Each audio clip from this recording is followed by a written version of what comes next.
Well, good afternoon, everybody. Indeed, it's a great pleasure to be in front of you this afternoon with a fine list of panelists to my left. But I just want to thank Eric real quick. He's been involved in some major things throughout this country that not only includes the Dole Institute, but the grand opening of the Abraham Lincoln Library, and also with working with President Ford, and now he's with C-SPAN. So, Eric, I appreciate you coming down and giving us a hand. A few minutes ago, this morning that is, yeah, please, give him.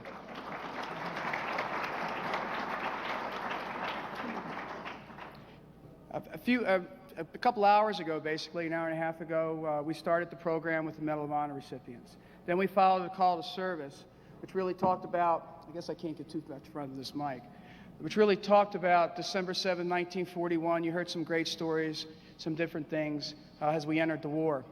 The video you saw was the Doolittle Raid, and it was a bold action to take the war directly to the Japanese homeland and give the American people a much-needed injection of optimism. 16 B-25 Mitchell medium bombers took off from the USS Hornet.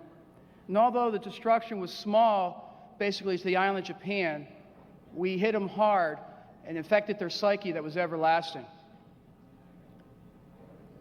One of those individuals that's with us today is Ed Horton. Ed Horton was on B-25 number 10. There were 16 of them. They all had a number. And Ed was in the back, and one of the things that Ed did so well, because they had this long area to go and the bomb, et cetera, is he would actually fill the plane up with gas in a can, if you can imagine that. So he's in the back pouring gas in just so the other thing doesn't go down. But one of the things we want to talk about in Training to Win is those things that they did to prepare for the war. After a call to service, after the Doolittle Raid, a lot took place. And what you're going to hear some great stories of these people, how they prepared to take the battle to the Axis. So it's my pleasure to introduce to you Master Sergeant, United States Air Force retired, Ed Horton.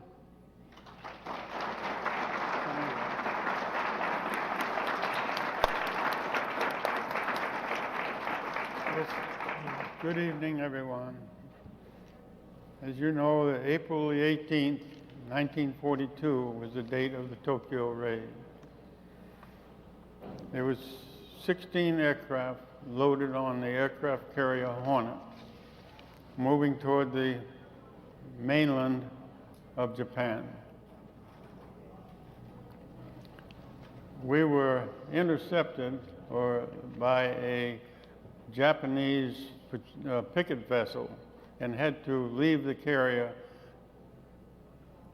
about 200 miles earlier than we intended to do. This changed our schedule so that we were over the target, over Tokyo, at just about noontime. We encountered no difficulty from Japanese air until we got just about to the target. In our case, at over Tokyo Bay, we experienced anti-aircraft fire from a couple of carriers that were down in the bay. We didn't suffer an awful lot of damage except some flak damage in the fuselage. We went on up to about 2,500 feet, dropped our bombs on the target, and continued on across the China Sea to China. We had no difficulty at all. We saw a few Japanese aircraft, but they weren't close to us, and they didn't try to pursue us. We went on across the China Sea, and the weather started getting bad. It started raining. It soon became apparent that we were not going to have enough gas to make a landing, a landing on a predetermined airfield in China. We went on to the coast. We're able to get up to over the coastal mountains, and and just ran out of gas. We didn't have enough gasoline to go any further, and bailed out. In our case, there was 5 people on each aircraft. We bailed out, and they say it was bad weather, raining, windy. I landed on top of a mountain ridge and stayed there all night until it got daylight in the morning, and then I could see where I was, which turned out to be the top of a mountain ridge.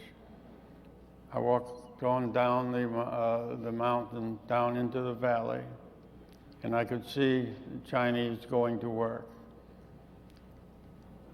I intercepted 2 Chinese gentlemen. Turned out that they're school teachers, and they took me to a schoolhouse. They got a Chinese English dictionary, and we attempted to communicate, which didn't work. Shortly after that, the co-pilot came in.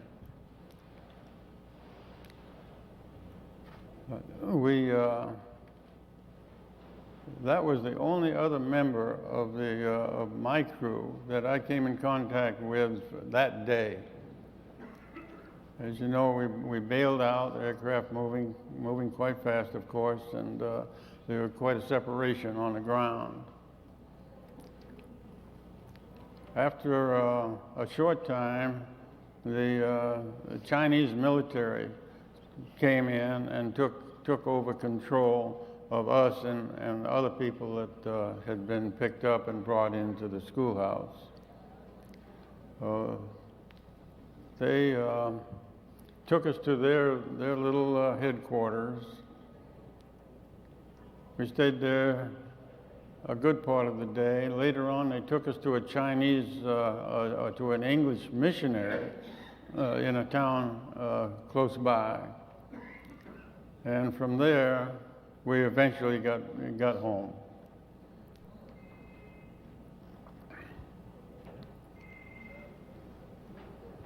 That's about all I have, I think, for that part. If somebody has a question. Will be an opportunity for some questions and answers at the end, sir. But thank you very much, Ed.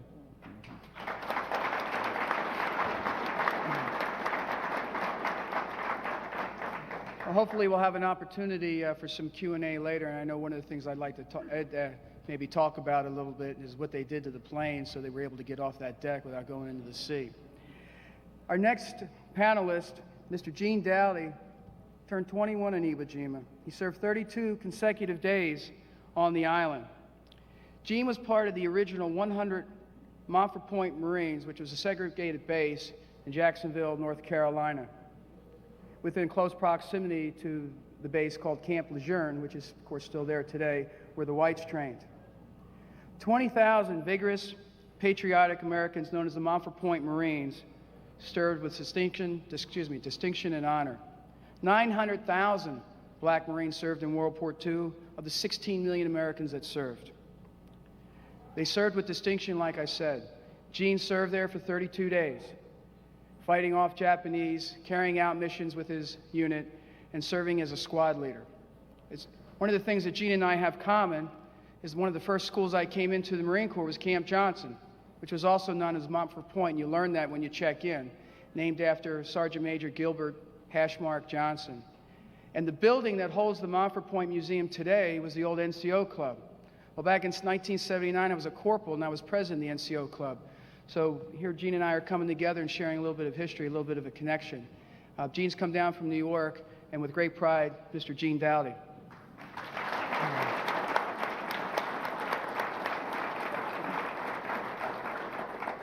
I'll repeat my name again. It's Gene Dowdy. I'm from New York City, and I am one of the fighters who stand on Iwo Jima. I was enlisted, or shall I say, asked by the Marine Corps itself to become part of their elite group there. If anyone here knows the history, there were no Afro-Americans in the Marine Corps prior to 1942. As a consequence, it took a special presidential order to stand to allow black men or Afro-Americans to go into the Marine Corps, combined with the FEPC, better known as the Federal Employment Practice Commission. Much goes into that. We, of course, when I did go into the Marine Corps, going down, it was the first time in my life ever heading to the South. I'd never been below the Mason-Dixon line all during that time. I basically born in Stamford and relocating to New York at the age of 6 and having all my formal education in New York. But all during that time, never been to the South.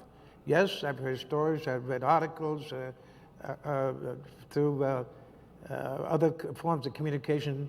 I learned what little I knew about the segregation in the South and the so-called Jim Crowism that was stabilized down there.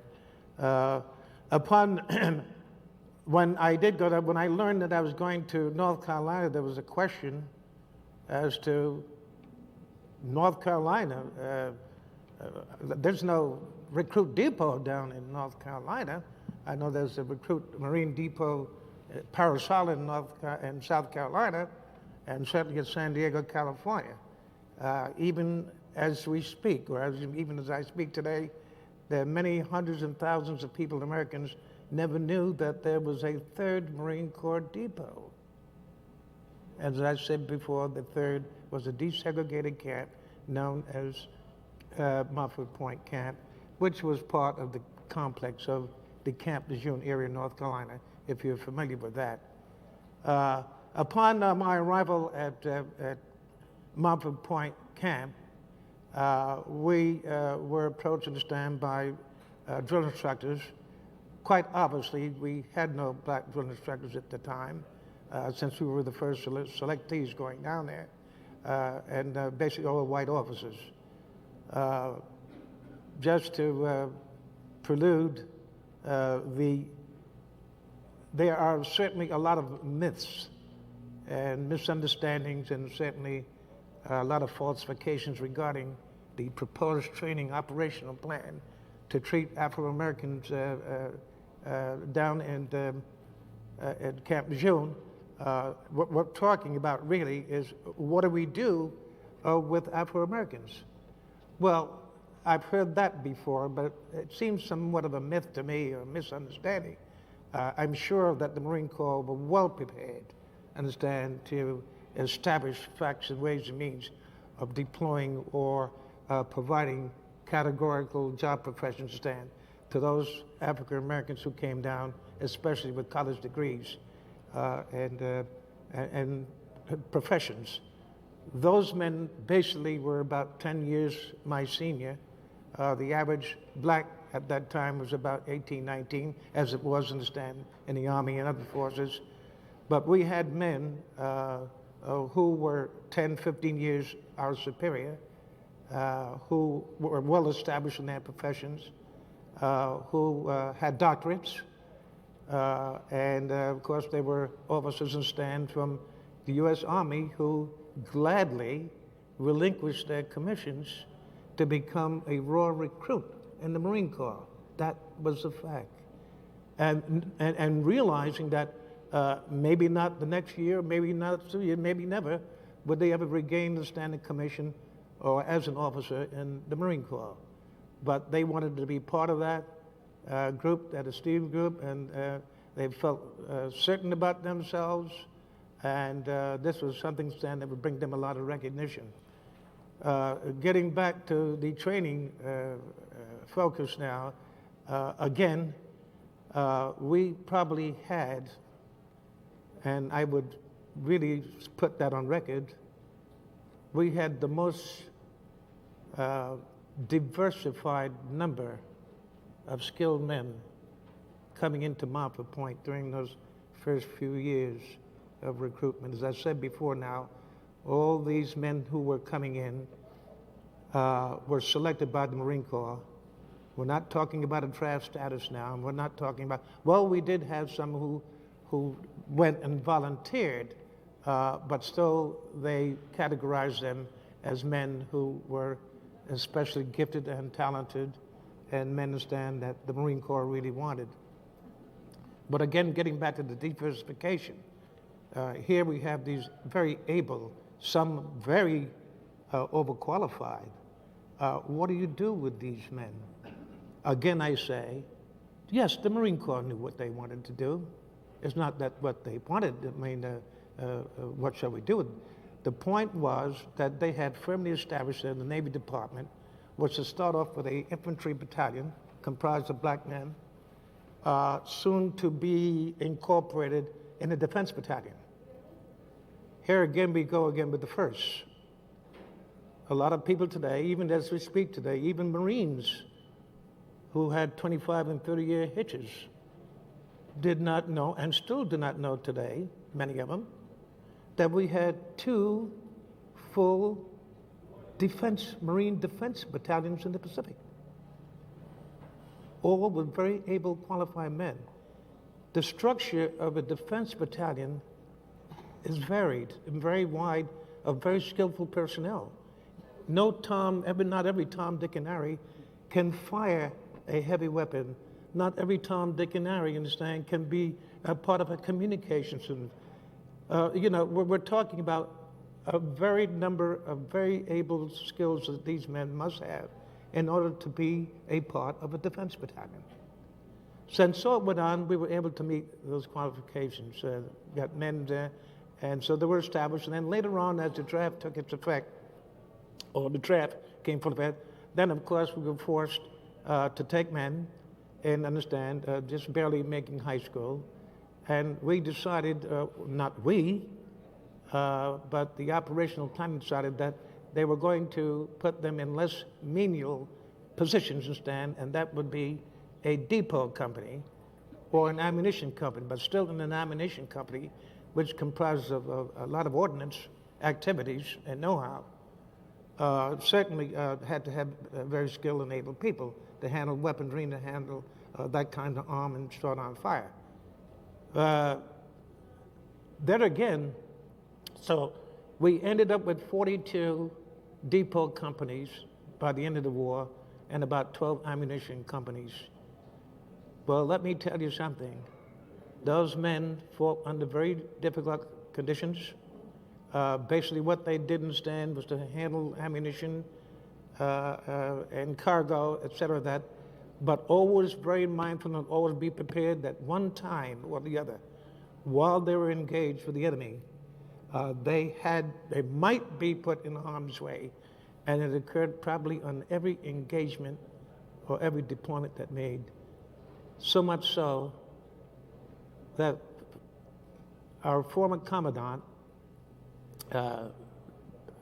General Vandergrift, who became famous for the Guadalcanal campaign. As you know, Guadalcanal was America's first offensive of the war.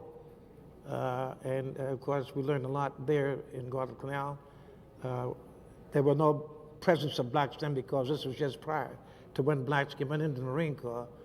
But when General Vandergrift returned home, or returned to the United States, and he found about the heroism that was conducted by Afro-Americans instead on the island of Saipan in June of 1944. He said, you know, those black Marines, they are no longer on trial. They are now Marines. That was the quote that was made by General Vandergrift. Of course, we're all related, but the fellows understand, went on from Saipan on into Guam, on into Anahuita, on into Okinawa, where a lot of bravery was conducted. We had 10 companies of Afro-American Marines in Okinawa. Of course, I don't have to tell you on Iwo Jima, where I served, I was a corporal, a squad leader, first platoon, who was assigned, understand, to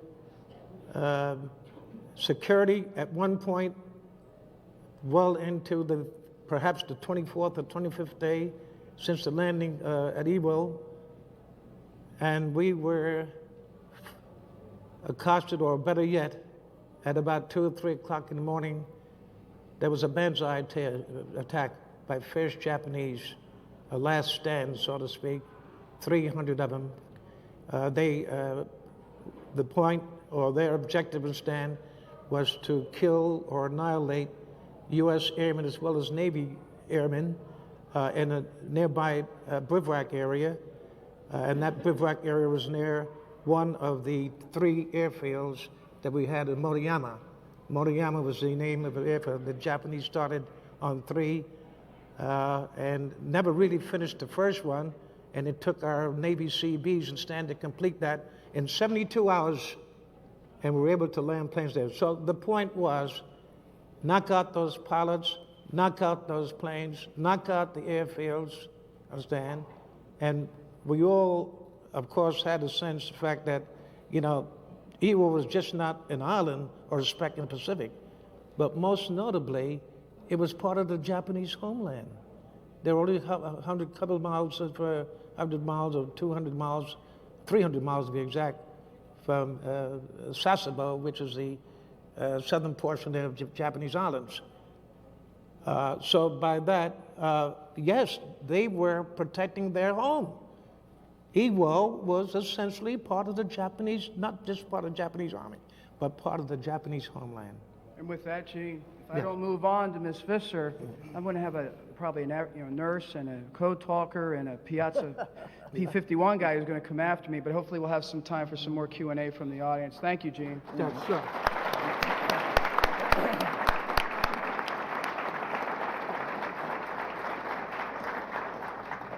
The story of service of women is long and hallowed.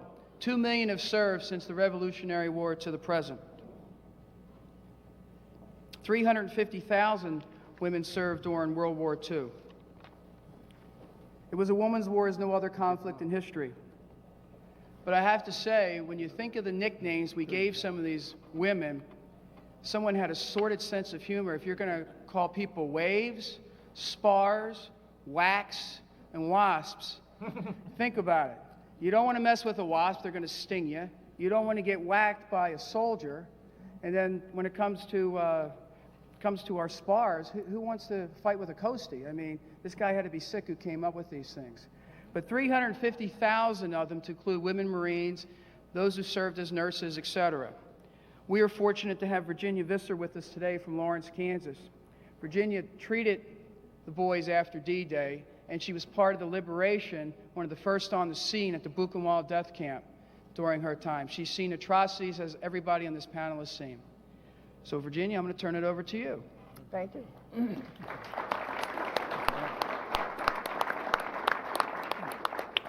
Bill asked me to talk about training to win. How did the nurses, how did hospitals prepare for World War II? And I could not find too much information that there was a great deal of preparation. I think one thing that I want to say, probably the Depression did more to get our generation ready for war than any other single thing. Because during the Depression, we learned to do without luxuries. We learned to accept things over which we had no control. We learned endurance. We learned mobility. I remember so many people in Iowa moved to California during the Depression.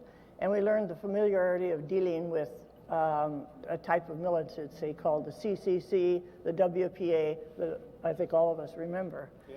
Now, I can't talk about what took place before 1943 because I was in Iowa. There may have been preparations for the war on both coasts where there was greater danger, of course. But there was an awareness, and if there was a preparation, we were not aware of it. I was a student nurse at St. Vincent's Hospital in Sioux City, Iowa. And what the Depression had prepared me for, the Benedictine nuns did. I trained in a Catholic hospital, and I want you to know the nuns rode herd on all of us young student nurses. And they taught us waste was not tolerated. We obeyed rules, there was no question about it. We accepted a certain regimentation. We wore uniforms, and we were expected to be on time. We respected authority. We lived in crowded housing and developed a tolerance for classmates from different backgrounds. And so I think that prepared us for the service and the war because we were of my class, there were 15 in my class, and 11 of us went into the service, either the Army Nurse Corps or the Navy Nurse Corps. And then came along Pearl Harbor, which changed the world forever. And our hospital reflected that almost immediately. It hadn't been too long after Pearl Harbor that we started having recruiters come into our classes. And they were Navy or Army nurses and officers. And I tell you, they were the most handsome, gorgeous people that you could ever imagine. And they would talk to us about the wonders of being in the service. You would be paid, you would get to travel, and I'll tell you, for little girls from Iowa, that was pretty heady stuff. So we were, of course, but the sad thing about the hospital, or for the hospital, was that soon many of the doctors were leaving, the nurses were leaving, and the hospitals were really in a very difficult position. It was difficult for them to keep up the standards that they had certainly held to before.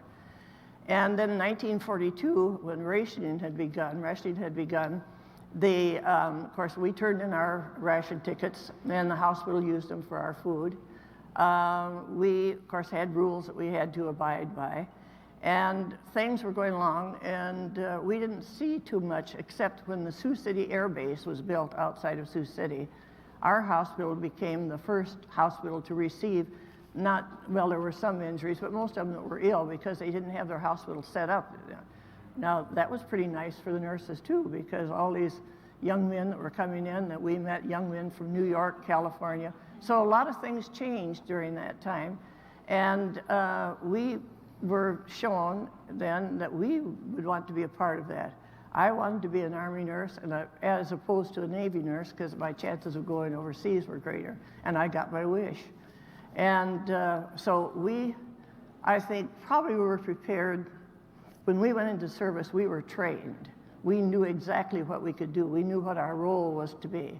The thing we didn't know is how to salute and Army rules and regulations. So I was enlisted, I enlisted and went to Camp Carson, Colorado. The first 3 weeks we were there, we went to classes every day to learn about Army protocol, Army regulations. We looked at all those movies that the Army had, that everyone talks about. And yeah, you're laughing. And so that was what our part, we marched, and because that was our physical exercise that we did in physical education. I was in the Army 6 weeks. I never got home after I went into the Army. I had orders, and I was on my way overseas. And that was about as fast as you could go. I really hadn't planned on going that fast, but that's the way it was. Tomorrow I'm going to talk about my experiences in the Army in another group that I will be in. But I wanted to point out something about preparation. In 1941, there were 1,000 Army nurses. And 6 months later, there were 12,000 nurses. And I think this speaks so well for our profession, because these women wanted to participate and be helpful in the great things that obviously were going to take place very shortly. So with that, I'll pass on. Thank you, Virginia.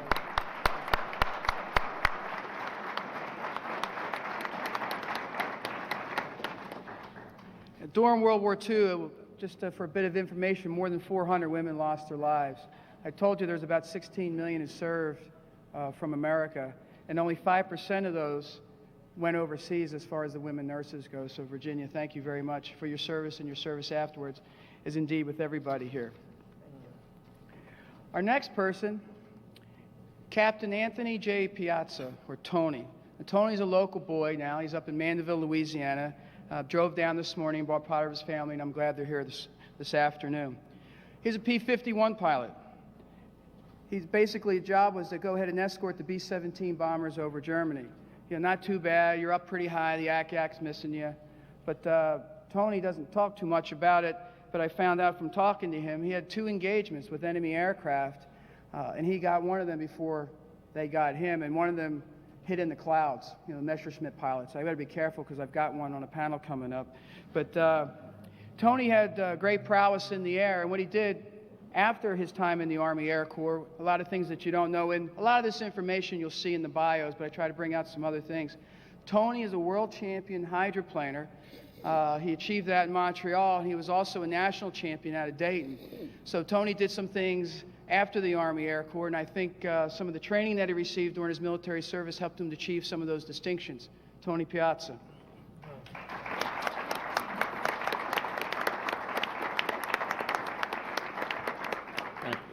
Thank you. When I turned 19, I fulfilled my ambition of being a pilot. I joined the Army Air Corps, December of '42. And from there was the best teenage life that I had, I can ever remember. It took about a year, maybe 13 months to finish flying school. And in this flying school, I could say we would train for the best. We had 3 different phases: primary, basic, and advanced. And before that was pre-flight. That was a killer. It was physical all the way through. Calisthenics in the morning and a 12-mile hike in the woods at night. And in between was ground school, Morse code. We had to go 16 words a minute. We had to know the flashing lights for coding. Weather, we had to make weather maps from what information we had to show that we could do it. We had to go through identification with silhouettes flashed on a screen at milli of a second, things like that for about maybe 2 months. Then we went into primary flight, then basic, and then advanced. Advanced is when we finally got to whether you're going to be a single engine fighter pilot or multi-engine bomber pilot. Well, everybody wanted to be the fighter pilot because it was the thing then. Well, everybody tried to impress his instructor by doing the radical, steeper banks, more diving experiences and things like that he would recommend you to be a single engine. But as it worked out, I got single engine. And so we went to advance, flying the AT-6s. And then from there, in between, we had to learn how to shoot skeet, how to lead that clay target with your shotgun back and forth so many rounds a week. And that trained you for aerial gunnery. When you lead a plane, which is shooting, that you've got to lead, just like if you try to hit a kid on a bicycle with a water hose. You have to lead it. Yeah. And that was good training. And of course, anyway. But it led to me going overseas with the 51. 51 was a beautiful little airplane. It's just 36-foot wing, almost 2,000 horsepower between your legs, and it would go anywhere you want to go. And I ended up in England with the 364th Fighter Group. Our mission was to escorting the bombers over Germany, B-17s mostly, because we was in that air division. And our flights was anywhere from 25 to 35,000 feet. Outside temperature, I've seen almost minus 70 below zero, minus 70. And so if you bailed out, you don't pull that ripcord too soon because you die of anoxia and you'd be a frozen stiff coming down. So anyway, I did 30 missions like that, and 6 more missions with the a group that led the flight before the bomber group got to the target. There's only 4 of us. We would go ahead of the target range and identify the weather, different layers, what different altitudes, what the visibility was, back to the bomber group, so that they could alter their flight plan to make a better bomb run. And that was interesting because after that we could do what we wanted. We wasn't confined to be stuck up at 70 below zero. We could come down and, like we like to, and at low level, plane's more maneuverable. That little plane, I always like to talk about that little plane. It's only 36-foot wing. Could fly 2,000 miles on a tank of gas. Now we could carry 600 gallons of gas because we had 2 outside tanks.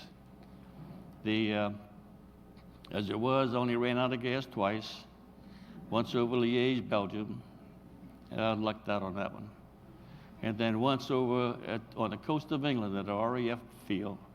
So there's always, altitude was money in the bank. When you come across that North Sea, you want to hold it, because that float time of that 51 was a minute and a second and a half. When you hit the water, you're going down. And if you have to get out, put that left wing first, and as it goes around, you get out on the right side, because it'll throw you out. We had a special little radios at four stations there. One of them was if you press channel D, the Coast Guard would come out, ASC Rescue, and they would vector you and pick you up in 35-foot seas on a little dinghy about this big. Not many made it. So, the plane we had 650s. It could throw API ammo out at 80 rounds a second. And of course our fire length was only 80 seconds of firepower. So a couple of seconds, that's all you need. You get 80 rounds. If you get a target of 80 rounds, you got him. And so you'd save that ammo until you got back, at least on the way back. So you never knew. The Germans would try to jump us before we go all the way to the target with the bombers, for make us drop in our outside tanks, because we couldn't dogfight with the outside tanks on it. They would pull off with the G forces. And so we wouldn't antagonize them too much until we had to. And but we'd like to take the bombers all the way into the target, and then after that, they were on their own. We're going to do our thing. So the diving the plane was the fastest we thought was the diving ability. It had a 0.82 Mach limitations, which is 0.82% of the speed of sound. And at one time, I was about 29,000 feet, and had to go into a vertical dive. And doing so, I wasn't paying attention to the airspeed indicator, and she was going down pretty fast. Plane's pretty clean. And I hit compressibility, which is the air can't get out of the way fast enough for that plane. And so went into buffeting, which is stick reversal. Buffeting is positive and negative forces. The G meter we had on our instrument panel record positive and negative, whatever the most was. And so it was pretty bad. It was shaking so bad it was tucking under and losing altitude like nobody's business. And so when I finally got out of that thing, the wings were bent. I couldn't hardly get the wheels down because of the wheel wells, and the linkage of the landing gear wasn't quite copacetic. So I had to pull some G's out and throw them out.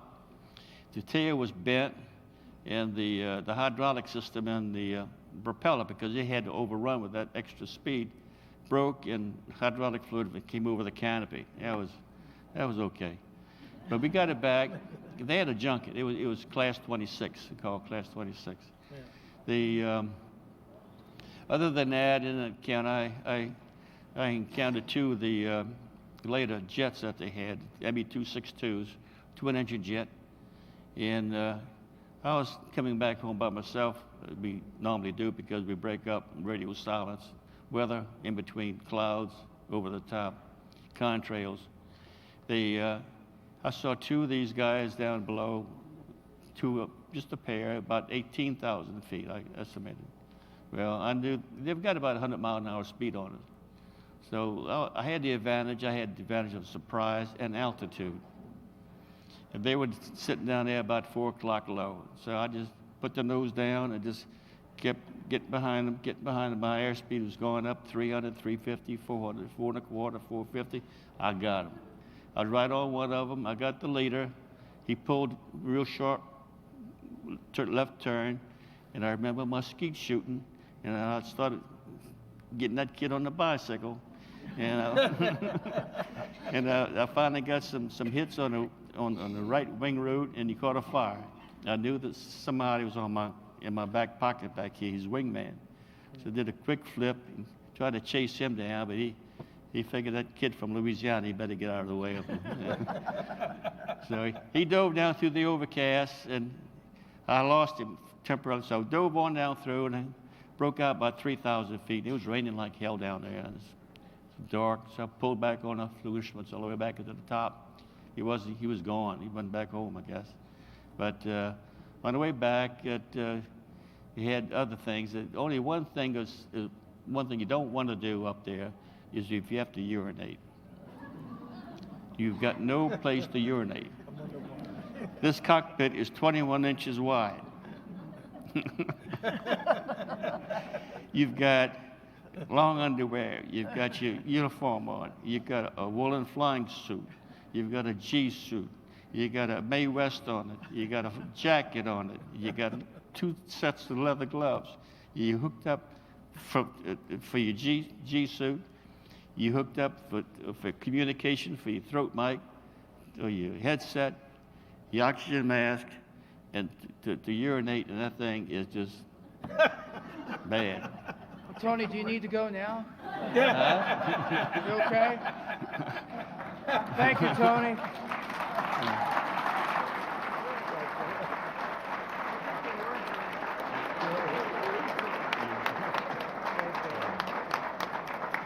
You know, we try to put everything in the bio, but I missed that one. I apologize. But just something. I had some adrenaline left when I got out. That was 4 years in the Army. I had some adrenaline, so I took up boat racing, and that used up all my adrenaline that I had left. Well, you stole some of my thunder. I was going to say, no wonder you were a world champion. The way you were in the sky, I don't think your competition Yeah. wanted to compete with you. You know, the best speed I could get out of the hydro was 157 miles an hour, Wow. and Well- that was just when the tail blew off. Well, one of the things I wanted to say also about this generation, and I'll hit it a little bit in my closing, it's a humble group. So humble in Tony's fact, I hardly ever talked to him I've been working this project for 25 months, and you know Katrina put it off. And Tony didn't give me a whole lot of information, so I finally pried some information from him just so I have a bio. But that's not bad. He just told his family yesterday that he was just doing this. And Tony celebrates a birthday on Monday, too. He'll be 83 years old on the 20th of November. So thanks again, Tony. Thank you. All right. Thank you. Okay, Native Americans at War. We're going to finish up the panel with Samuel Sandoval. And I've had the pleasure to work with some of the code talkers. Unfortunately, we get focused on a particular group. And it was an important group. And being a Marine, we owe a lot to them and their sacrifices. But I also want to highlight the Lakotas and the Comanches and the other code talkers that served America well during World War II. Our last Comanche code talker, who was invited to this conference when it was going to go last October, unfortunately passed away last summer. And then Clarence Wolfguts, our Lakota code talker, and the last surviving one, as I understand, is here in another panel. But we're fortunate and blessed to have Samuel Sandoval here with us. 25,000 men served in the armed forces of the Navajo and other Native American regions during World War II. Matter of fact, in the very beginning, the Native Americans enlisted at a faster pace than the Caucasians did. And you might know one such name named Ira Hayes. Ira Hayes is one of the 6 flag raisers of the second flag and the Joe Rosenthal photo that we all know so well. And Ira Hayes passed away in the mid-1950s. Although the number of American Indians in the Marine Corps never exceeded 800 during the war, 375 to 420 of them performed a unique service in Pacific Theater beginning at the Battle of Guadalcanal in 1942. The Navajo Code, where communications personnel transmitted messages between air and ground units, between ships and shore stations, between frontline armor, artillery positions, and rear headquarters. Without them, we couldn't have won the war. It is my sincere pleasure to introduce Mr. Samuel Sandoval.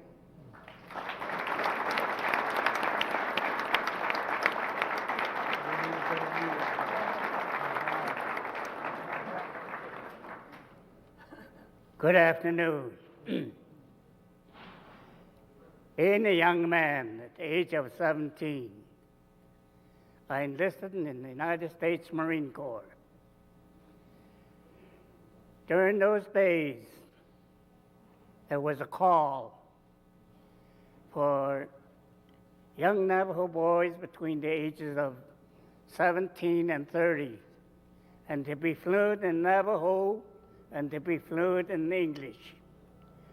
So I qualified, except for my physical, that was yet to come.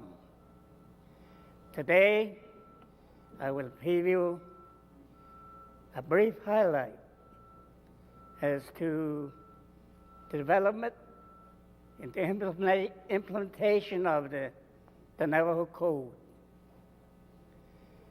There were 29 others ahead of me, and there were 60 of us that went in together as the United States Marine Corps personnel. Started at Recruit Center in San Diego, California, and we stayed together through basic and through advanced training. After the advanced training, I started thinking, what am I doing here? Where am I? Sure, I was in the United States. I have my own country, the Navajo Nation. There is a thought. As an Indian, Native American Indian,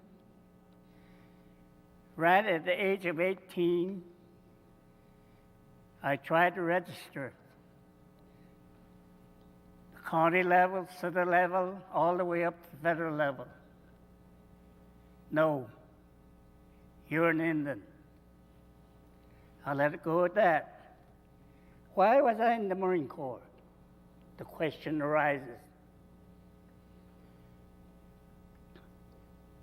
Training to win something. Training to win freedom of what I just mentioned. A right to vote, a right to speak. These are the things that I fought for. These are the things I trained for from the beginning. I had to do it. Sure, it was ending me to take care of, to protect the United States of America.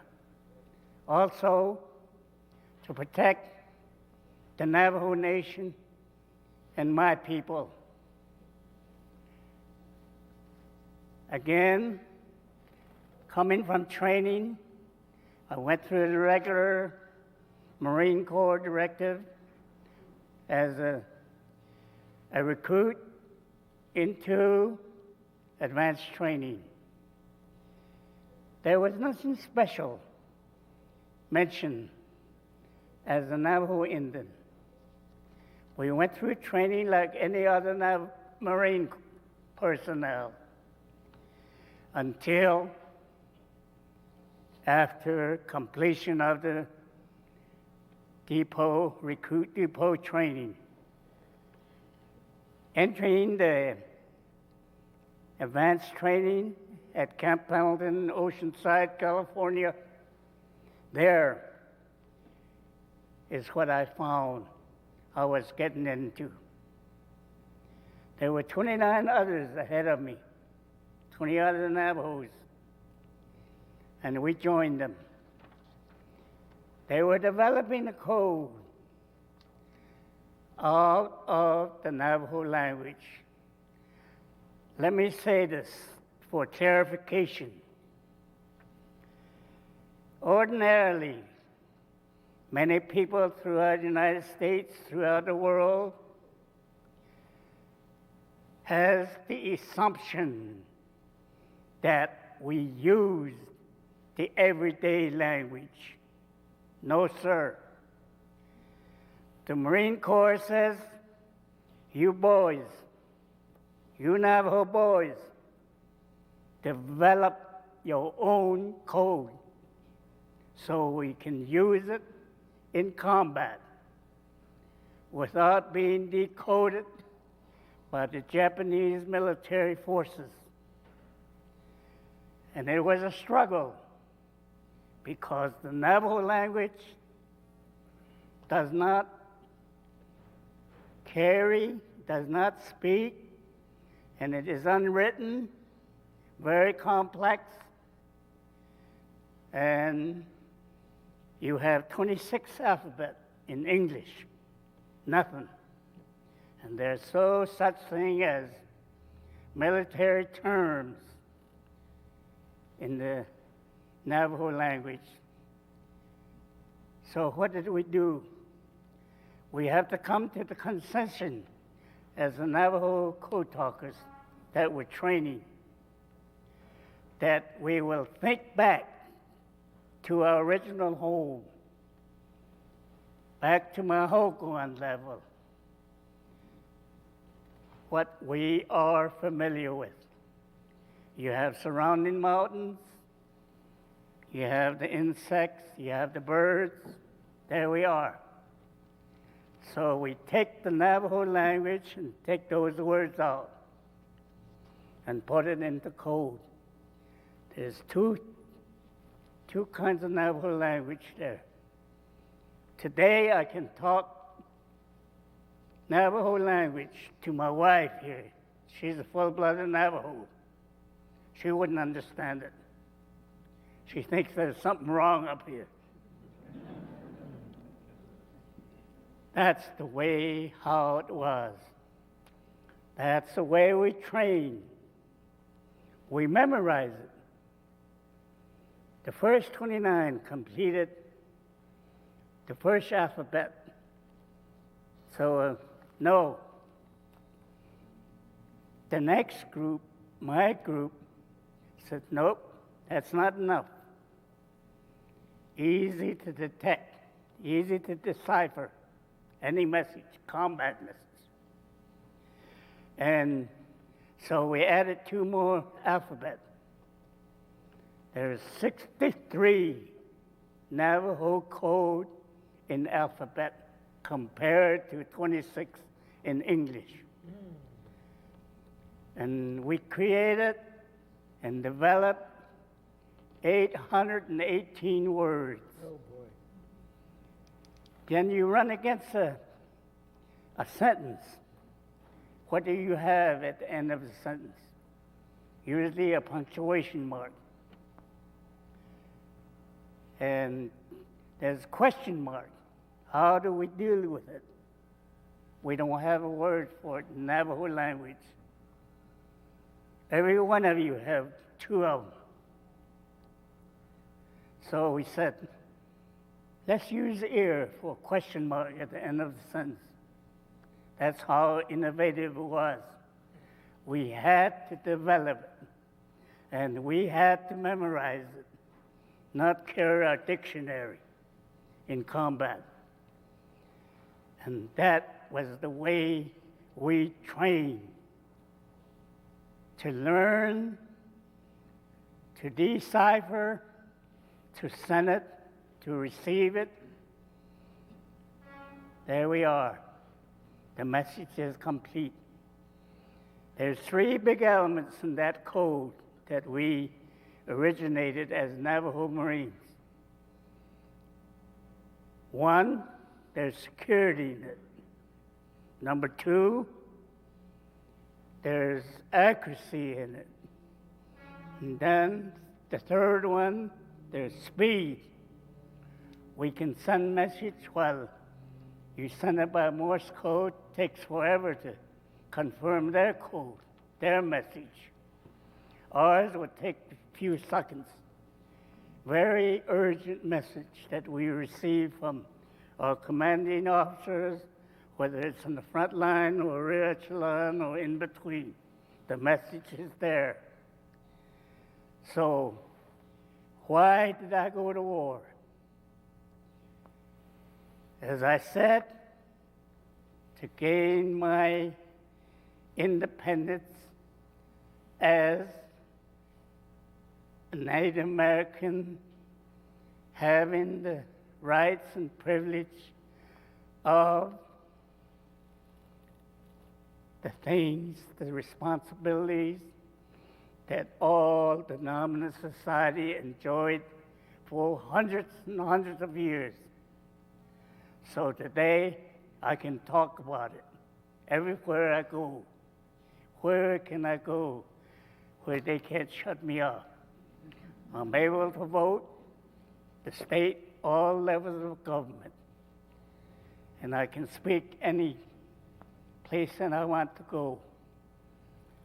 And then I have the freedom of religion These are why I trained as a Navajo code talker. And today, I feel that we have changed the world in our own little world as the Navajo Nation. There are times that are very torturous. There are times that are very painful to talk about. But that's another story of my life. I can deal with it because my great-great-grandfather taught me, but to taboos, not to kill, not to walk over dead bodies. There we are, caught in between. So I had to adjust for my life in wartime. I took it in stride after I got adjusted to it. As a Navajo, I felt like I was the only one being let down by the government. Recently, I returned to an island that I first landed, the island of Guam, which is in the Mariana Groups. It's still under the jurisdiction of the United States. There, I met some elders, the Chamorros. That is another big goal that I've achieved being a Navajo code talker. These elders suffered by torture by the enemy forces. Somehow they survived. We talked with them. They had bigger problems than I had. So that made me feel good to go back to the island. And today, those people are the elderlies, whether they're women or men. Somehow they survive. And they tell their stories too. So you see, there's so many things that I feel blessed. Why I joined the United States Marine Corps. Why I would carry that arm. The United States government made a treaty with the Navajo tribe, 1868. The government said the Navajos are not supposed to carry arms.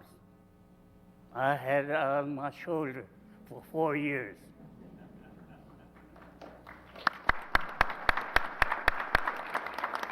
Thank you, Sam.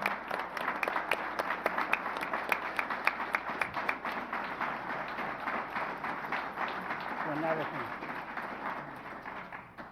The Navajo, one more? Today, I might say, my voice has been heard on land, on sea, sky above, heaven above, throughout the world. Thank you. Thank you, Sam.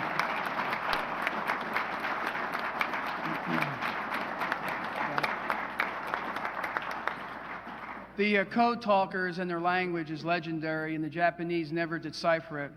But one thing that Sam had told me a year ago is when they live, they consume everything. They don't waste everything. And I'm going to share just a quick anecdote with you from Okinawa at the end of the war, because they really didn't have any good meals during the war. At the very end of the war, everybody was celebrating, and they went in the wrong direction, the Navajo code talkers at Okinawa. And you see lots of goats in the mountains, Sam said, so they said, hey, let's go get us some goats and have a meal. So basically, they got the goats, they consumed the meal, and the non-Navajo people that were there, they were just looking at them incredulous. but that was probably your first meal at the end of the war, Sam. So again, thank you very much for being here today. Yeah. We only have a couple minutes.